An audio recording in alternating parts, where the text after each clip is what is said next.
अच्छा अरे देवी जे हमारा गाड़ी तो गलवा भेज दे जेल रे। आई बौले के बेला त तोरा बना के रखो रखे लगे। आई बौले के बेला त तोरा बना के रखो रखे लगे। अरे हमारे बतिया सुनता वो किलावा, हमारे बतिया सुनता वो किलावा ऐसन खेलबा खेल रे। आई बौले के बेला त तोरा बना के रखो रखे लगे। आई बौले के बेला त तोरा बना के रखो रखे लगे। चल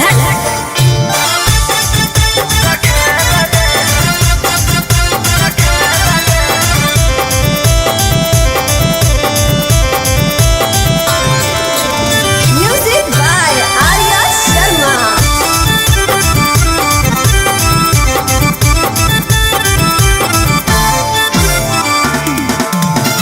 देह बउला गवाई हम छी हो तरवाला धारा। खोल नाही पैभी मुहवा को तू दोबारा।